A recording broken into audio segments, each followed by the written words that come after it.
I sold apples as a kid. And I sold oysters. And so I always had a little bit of an entrepreneurial streak in me. We've been able to fund companies that are now worth tens of billions of dollars. And those are Skype and Hotmail and Tesla. Those companies all took on industries where customers were getting really bad service at really high prices. The one that's the real big opportunity that I'm looking at now is government. That's where we get the worst service for the highest cost. You can actually run a much more fair and efficient and positive government if you think about all the new technologies that happen and apply those to government. And how the entrepreneur is approaching is very important. Do they have some new technology to bring to bear? Our education system should be a changing, moving thing. I think people need to think in terms of change because change is happening faster and faster and faster. We all have to adapt faster and faster and faster. I want a school that breaks all of those standards and changes the way people learn, that focused on turning ordinary people with a special spark into great entrepreneurs. We don't teach history, we teach future.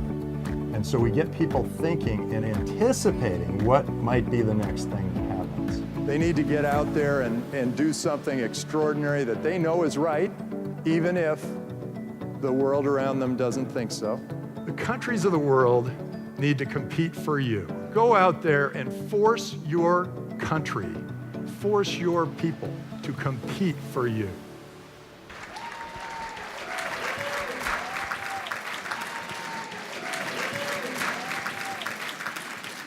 I love that I get this opportunity to talk about one of my favorite American bastards right there. But I actually do want to just say that, just to take a second and thank Yoonmin Park for her words. I think that actually how incredibly fortunate we are that she was willing to share just that intimate story. And I think that, you know, we live in such a great country that we forget how great it is. And it is, I just think it was an opportunity tonight for us to remind us what a great country this is. So thank you for sharing that.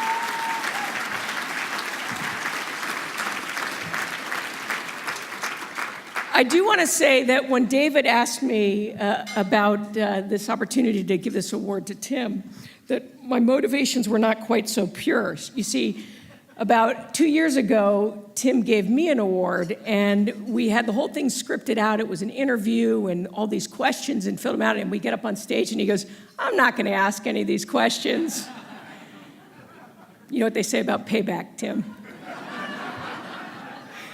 So, but how, for those of you who know Tim, how do you capture the essence of Tim Draper? Right? I feel like that's what I have to share here.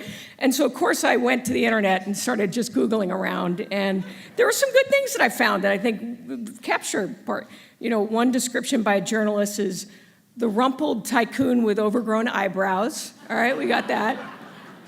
You search the video Tim Draper VC, and it comes up, the naked VC, Tim Draper unveils his, ...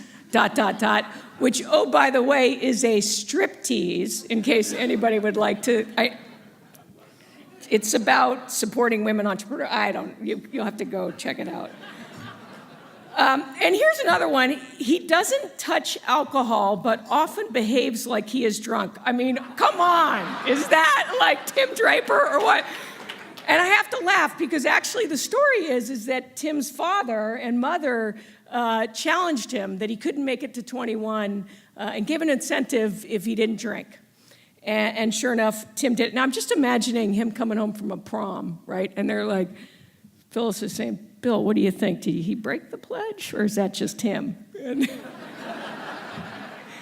But I have to tell you, Tim, you don't know this, but that inspired me. That story inspired me, and I offered my 5 children the same opportunity, and 1 out of 5 took it, and he made it. He's here tonight. He made it to when he's 21. And following in Tim's footsteps, he's decided to be an entrepreneur. He was a computer science major, and he's moving to Florida to open a rum distillery. I think there was something lost in the translation in my house. I'm not sure. No, but seriously, Tim is an incredible visionary, and what is a visionary? It's somebody who really sees opportunity way before others see it. They commit themselves to it. They show passion around it, and they inspire others to follow. And they really play the long game, because a true visionary sees it so much before the rest of us that they have to stick with it, and they sound a little bit crazy. And as a matter of fact, if you look at one of the videos, I think that was the #1 description of Tim as crazy. And it's because if you're ahead of these ideas, it seems crazy to a lot of people. De Tocqueville said, "The health of a democratic society may be measured by the quality of functions performed by private citizens." And I have to say that the thing about the venture capital business is, by its nature, it is a true catalyst to enable private citizens the freedom to control and to own their own destiny. And you look at Tim, and of course we saw the companies he's invested in, which are now probably old line companies when you think of Skype and Tesla and Hotmail, because all the other ones he's investing in we haven't even heard of yet, except for Bitcoin and how it's going to change Indonesia. We got that. But Tim didn't settle with just being an investor, right? Tim, always going against the crowd, actually kind of where most venture capitals moved upstream to make bigger investments later stage, he moved down the line and actually said, you know what, I'm going to get to these entrepreneurs even earlier, and created the Draper University, which is a global university, and right here in the Bay Area, gets kids from all over who they have ideas and energy, and he mentors them.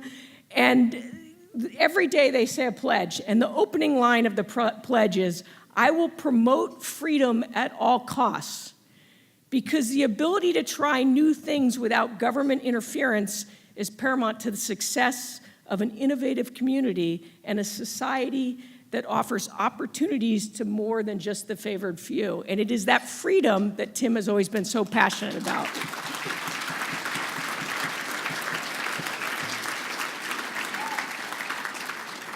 But what was actually even more impressive to me was that Melissa shared with me some letters and some of the alumni comments, and just how much these guys so are connected to Tim and appreciate all that he's done. And actually, I'm going to share with you one email where a graduate said, "The purpose of this email is to thank you for Survival Week.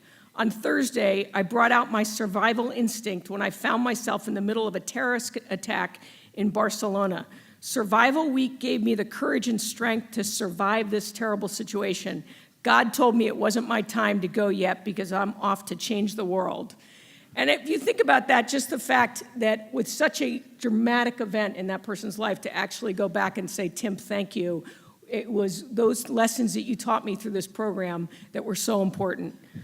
And then continuing to move further downstream, Tim has created BizWorld, which I've had the privilege of being a little bit of a part of, which is at elementary and high school kids. And it's now, I think, in 100 countries.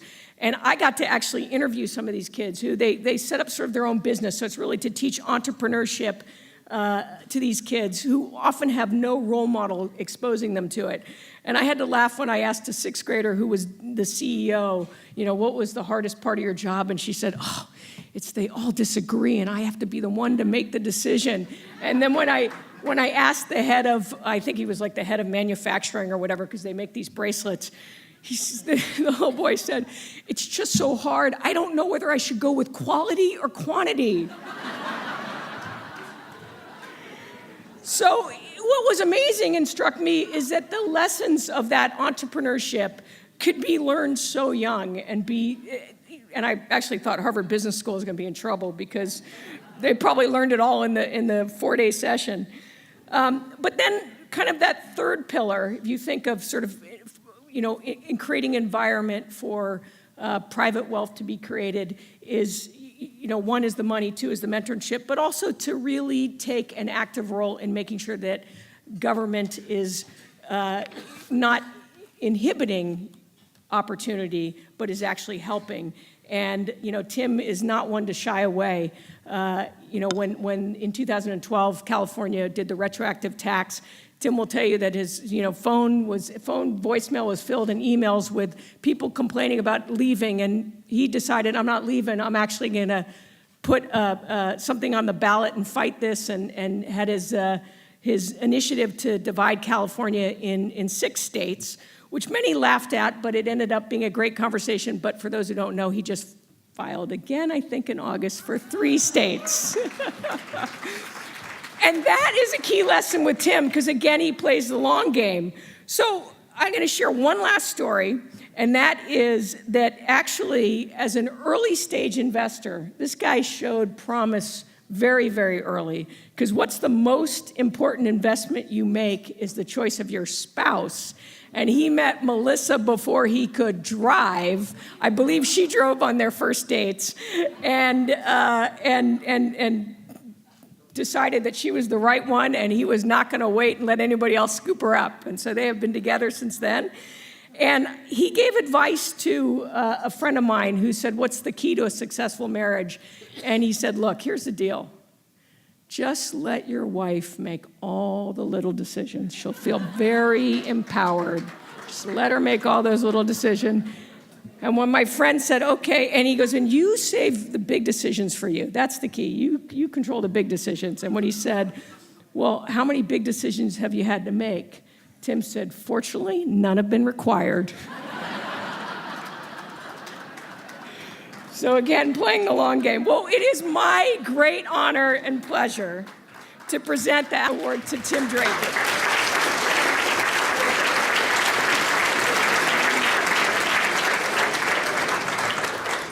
Well, this is great. First, I want to thank the Independent Institute. They are tireless in their efforts to promote liberty and freedom, and they work day and night, and it's a singular purpose, and they drive it, and they have done such an outstanding job.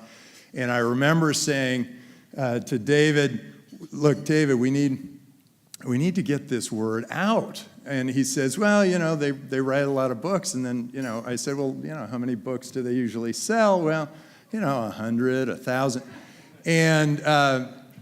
And so I said, well, you got to do something else. And he comes to me with this Love Gov thing. Love Gov. Have you guys seen it? 6 million people have seen Love Gov. 8 million. 8 million people have seen Love Gov. It's a little on YouTube. It's just hilarious, but it gets that boom, that message across that freedom is really important. It's a little bit of a satire.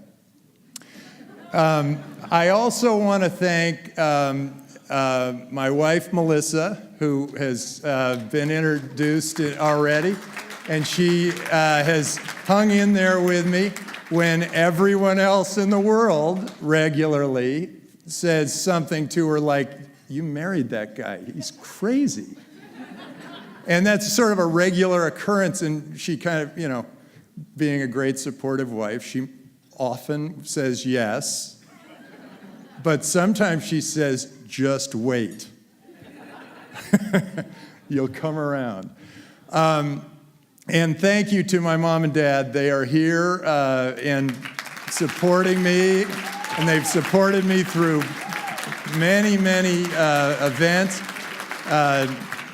Dad's been a great role model to me. He's an early pioneer in venture capital. And my mom is, I got a little story about Mom, and that's coming. But I also want to thank my team over here. Thank you all for showing up. Good support. I appreciate it. And Karen Mostis, who is just a delight and does extraordinary things. And I also want to acknowledge, we talk about politics and how you can change it, and you vote for somebody else, and hey, can we get this person in, and can we shrink the bureaucracy, and what can we do to make our government better?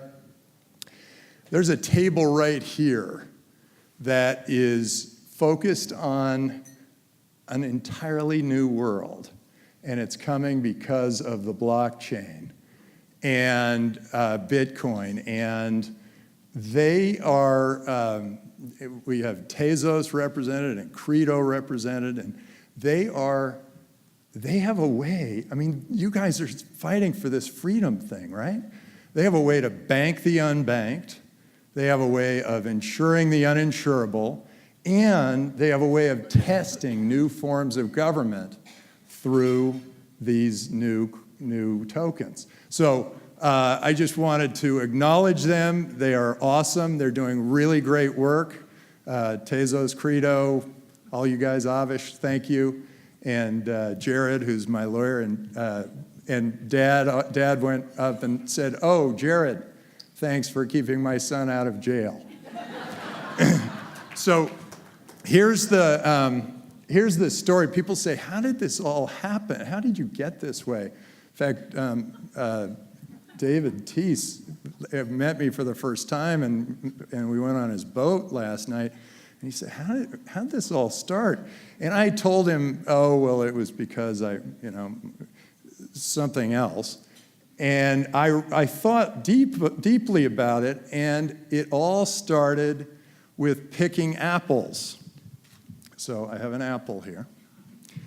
My mom, thank you, Mom, was always encouraging me to just sort of get out. And my allowance was 10 cents a week, and baseball cards were about 50 cents a pack. So I'd have to wait 5 weeks. So I was always looking for ways to make money. And so I picked these apples, and I took them. We have a quarter-mile long driveway, and I carried the apples to the street, and I just sat out there for weeks at a time selling the apples. And the apples were 5 cents a piece, and I sold the apples, and then the next day I'd pick some more apples, I'd bring them out there, and I'd sell them on the street. And every once in a while there'd be a friend who'd come by and say, "Hey, you still selling those apples?" "Oh yeah, still selling the apples." Another friend would come by, "Still selling the apples?" "Yeah, oh yeah, still selling the apples." And then they'd sit with me for a while, sell a few apples, and then they get bored and they go. And I'd just stay at it. And then we were closing up. The season was over and we were closing up shop. And my good friend's mother, who I loved, came up and said, "Well, so how much money did you make?" And I said, "Look, it's $7. And she said, "Well, how many people helped you?" And I said, well, yeah, some people came through and helped, and And I said, "Well, Cree did, and Will did, and Paul did, and Blaine Gibson, and a couple others, and they added up to 7." And she took the $7 and she gave me $1, and then she said, "Well, we'll give each of you $1." And so I learned what socialism was.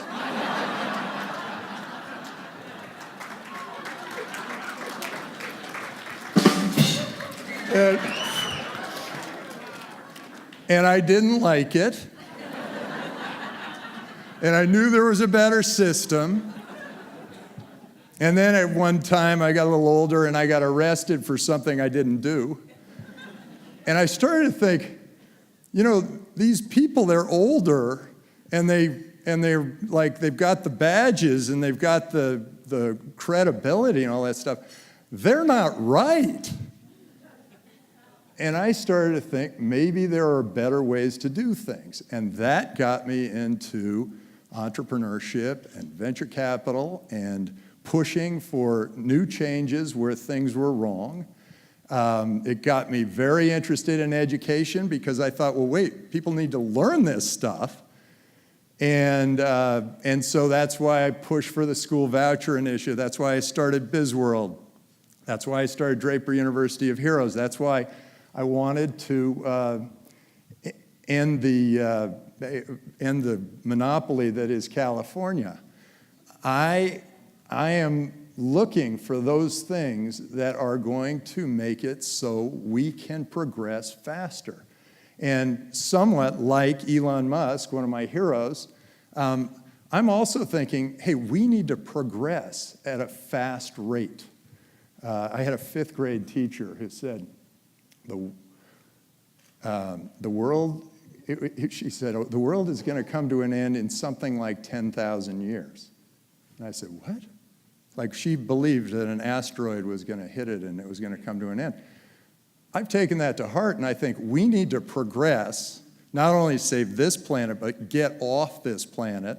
And progress is everything, and we progress because of people like you who are driving for freedom and independence and doing really cool things. And there is an item of friction to that, and that friction is all the heavy government, because you end up, throughout history, if a government spends 10 to 20% of your GDP, your progress grows at about somewhere around 10%. If government grows at, if government spending is more than 30%, and now our government spending is almost 50%, then growth slows and you end up growing at 2 or 3%. This is really important.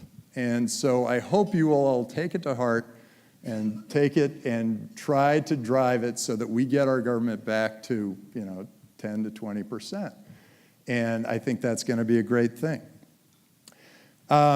So with that, I really want to thank you all for this award, and I'll take a bite of the apple.